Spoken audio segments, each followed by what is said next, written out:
Yo, what is going on today, fam? It is your boy Braxton. We are back in today, and today we are not messing with the engine, but good news, the engine is almost completely wrapped up. All we need to do is, well, I need to do the valve lash up on it still. Not sure if I would have done it before this video or not, and need to send off the engine, well, the valve cover to get powder coated.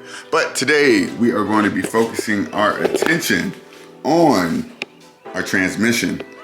So for those of y'all that's been with me from the very beginning, y'all will already know my engine and my transmission came from my 03 Civic Type R. This was a UKDM spec Type R, so what that means is it pretty much got the same drivetrain as a 02 to 04 RSX Type S that we got here in the States. So that means that that's a K20A2 and this is a K20A2 trans. It did not come with a LSD, and for what we are doing with this car, we are going to need an LSD because we're going to be making power. And we want to be able to put that power down the best way possible. So this transmission is in good condition. It shifts as it should. It doesn't have any grinds, anything like that. But still, I wanted to do some upgrades before putting it in. Originally, I was going to do the transmission build myself, but I decided that I'm going to go ahead and take it to a professional to get this done, just so I know it's done right. Yeah, because I don't want to have any hiccups. But let's talk about the upgrades we have. Starting off, we have a 4.7 final drive. So the stock transmission comes with a 4.3 final drive. So what we are effectively doing with this higher final drive is by putting a 4.7 final drive in there, it's going to make all of our gears shorter, closer together. What that's going to do is use that mechanical advantage to make the vehicle accelerate quicker, right?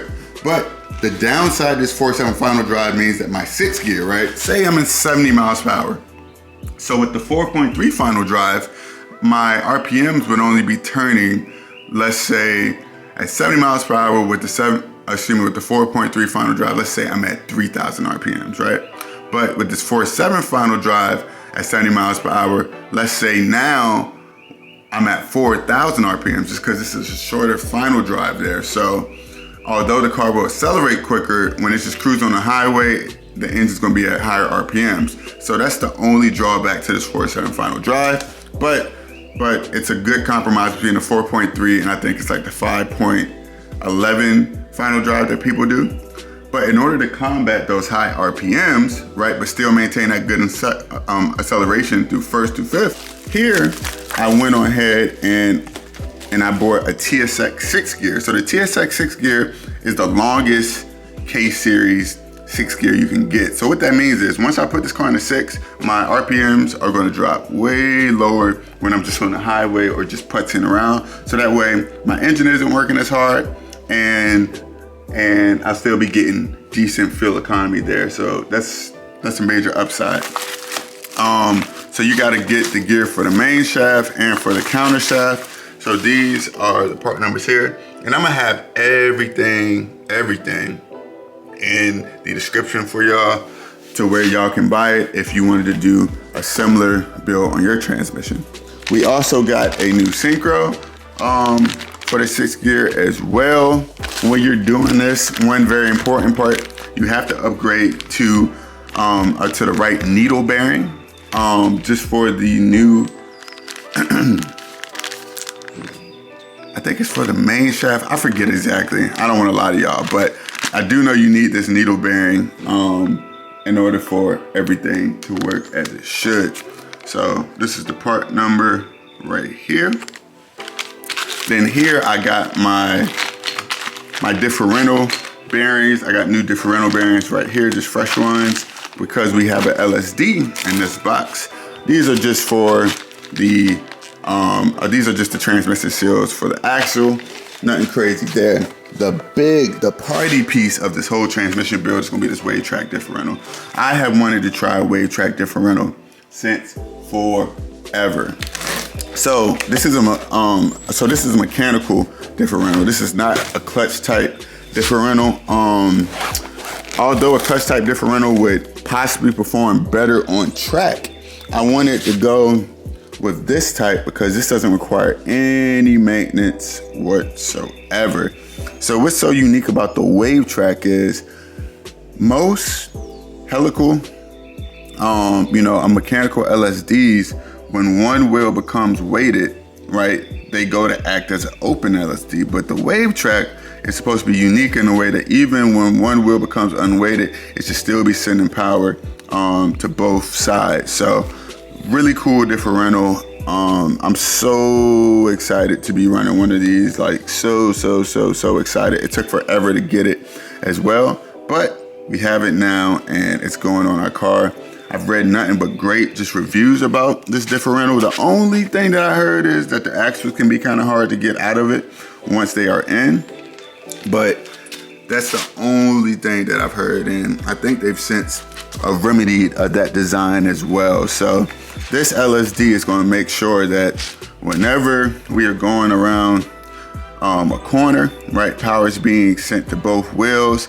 Also, when we are going to launch the car, instead of us doing just a one-wheel pill, because power is going to flow to the side of least resistance, right?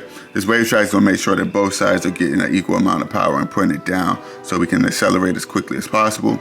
And just leaving out of corners, this is going to be a game changer with putting the power down. So this is all that I have. We are about to go ahead and pack up shop, and then we're going to take all these parts to the shop to drop them off. I'm going to ask the shop to take photos of the whole process just so I can show y'all just how the build went inside and just for my own records as well. But yeah, I'm super stoked up on this, and I will show y'all the final product.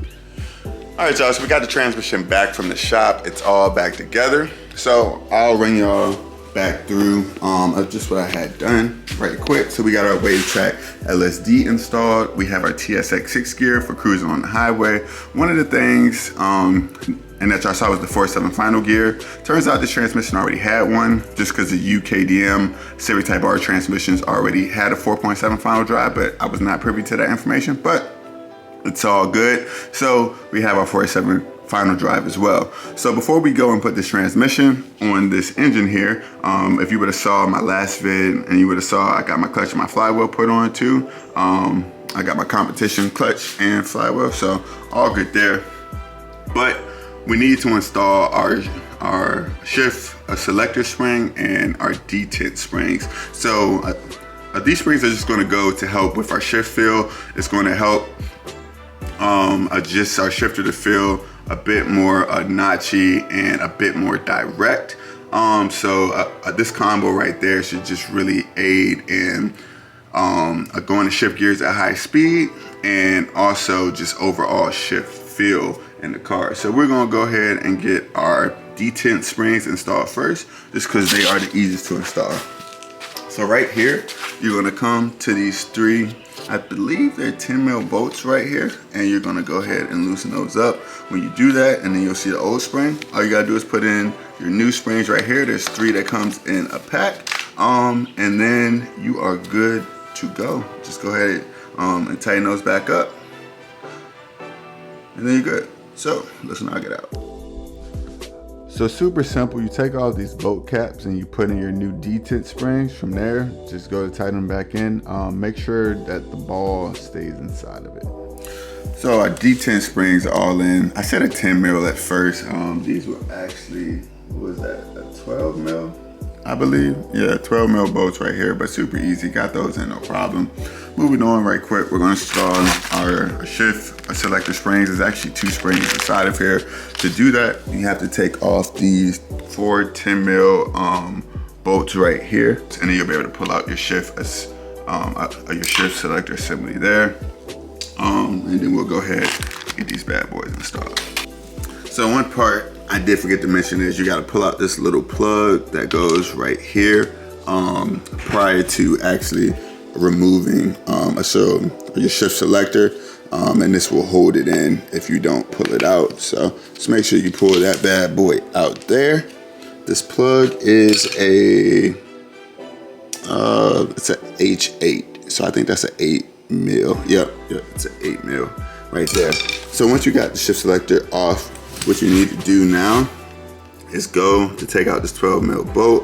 But when you do that, you want to slide out this whole assembly down and hold it, just so it doesn't go to explode on you. And then you can replace your actual springs one by one. So I'm gonna show y'all exactly what I mean. So once you got that mechanism off, now you can take off your cap and your old springs. I start by putting the big spring on, then I move on to my strong spring. From there, put back on the cap. Now here's where it gets a bit tricky. You got to put that mechanism back on. When you're doing that, you just want to make sure that you get it aligned. There's a certain place it has to line up just for the bolt to be able to go in. You can kind of see me like I'm messing with it there, trying to get it in. It can be a little bit frustrating. So finally got that bolt in, then you want to go ahead and tighten that up. Big shout out to Amazon for the ratchet wrench. Those things are a game changer. You want to get that all tight and torqued, and then from there you are good to go. We got the shift selector on, our new springs installed here. Got our 12mm bolt back in. Make sure this washer goes back on, that's on there, super duper important. This still moves like it should, and our spring is still moving this piece right here like it's supposed to. So we are in good shape so far. So now all we gotta do is just go ahead and put this assembly back back inside of our transmission here, and just make sure that we can still go through all the gears. This piece is going to be Honda bonded, so just make sure you have some RTV or some Honda bond that goes right here, and when you put it back on. I don't know the torque specs for this, but it's just one of those things where I feel out. But I'm gonna clean up this right quick, and then I'll go ahead and get our shift selector reinstalled. Got the pretty feet on deck over here. All right. So back to what we were doing. I got our shift selector installed. Got the Honda bond up on there. Just make sure you don't over tighten those 10mm bolts. You don't want to go to snap on or strip out the housing, but everything is shifting the way it's supposed to. Kind of hard to do with one hand, but got that right there. Then that right there. Reverse is all the way up like that. So everything is working the way it's supposed to. You can definitely feel just by hand, so moving the shift selector, it definitely requires a bit more force, and like you feel, you definitely feel just when the transmission is going in the gear. So we're cool there. Next thing we're gonna be turning our attention to is actually going to install our new throwout bearing just before we go to make the transmission housing. So what we're going to do here is go to pull out our old shift fork. You just grab it by the base and you can kind of pull forward. Actually, we're not going to do that. We can come in here and take out these springs like that. There we go. Then when we do that, we'll be able to just pull out our old shift fork here. So what we want to do is we need to actually go to grease up our new shift fork, and you're going to want to use some super lithium moly grease for this right here. So I'm gonna get my shift fork cleaned up a little bit, and I'll show you just where you need to go to put grease at to have a smooth operation. All right, y'all, so now we're gonna go ahead and get started on the throwout bearing. So what you're gonna need here for installing your new throwout bearing is the actual throwout bearing itself. So got that. So you're gonna wanna go to clean, so your fork, that's right here. There should be grease along here, along there as well. And then you're gonna have a spring right here too. So the type of grease you're going to use is a lithium moly grease. I'll just have some linked in the description, but this will be perfect for this. So when you are doing this, right, so everywhere pretty much there's metal on metal contact, so you're gonna wanna put grease there. So right here, just where the pivot ball goes, you wanna put grease there. Right here, where the actual slave cylinder goes, you wanna put grease there. On these two fork ends, grease right there, because this is where your actual throwout bearing is gonna go to slide and be pivoting on. Also on the back of those forks, so you're gonna want some grease as well. On the pivot ball itself, you're gonna want grease on the actual shaft, and that the throwout bearing is gonna be moving back and forth on, so you're gonna need grease as well. Then you're gonna put a very light coat of grease on your splines, well, on your input shaft that goes to the transmission. So I'm gonna go ahead and get started here. So where my pivot ball goes, I'm gonna be pretty liberal with the grease there. Then I'm gonna come to the back of the forks and add some grease there, just where it's going to be sliding at.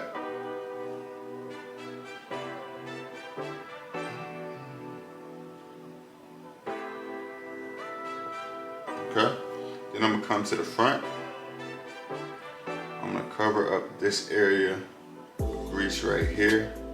Keep in mind this is gonna be a little messy, so you might wanna wear some gloves while you do this. Got that right there. I'm not gonna put grease here. I'm gonna wait until I get everything installed, grease up that part.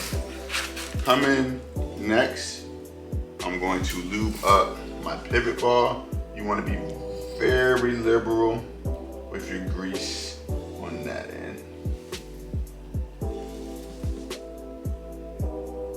Because every time you press your clutch, you're pivoting the fork. So on your actual throwout bearing itself, I'm gonna put just a small bit on the face right here. This will come off. This throwout bearing is it is self-lubricated on the back. On the back of the throwout bearing, I'm gonna also put a coat of grease as well. So just wanna make sure everything is well greased and moving smoothly.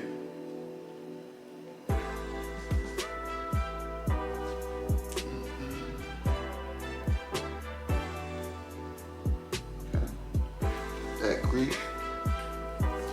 From here, I'm gonna come and grease the actual shaft where the throwout bearing goes. You want a thin layer of grease on this. You don't want it to be too thick, because your throwout bearing is going to kind of chuck it to the front. So, got that in right there. Next, just a small bit of grease is gonna go on your input shaft, right there. Then on the front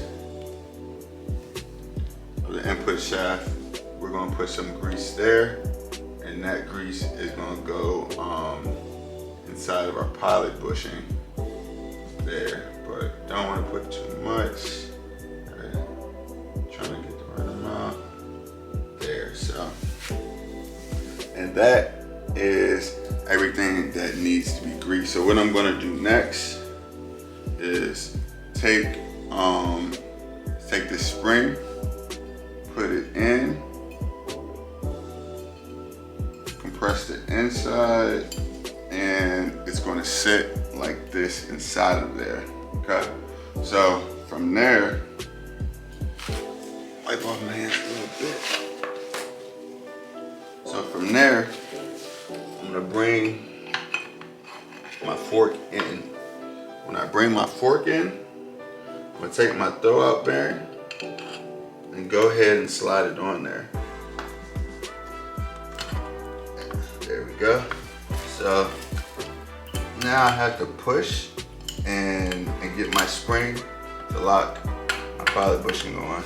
So the pilot, so the spring is gonna go in the pilot ball, and now so you can see just where it pivots, and you can see just the way our throwout bearing is moving just back and forth like that. So from here, so now we're actually ready to go ahead and install our transmission onto the end.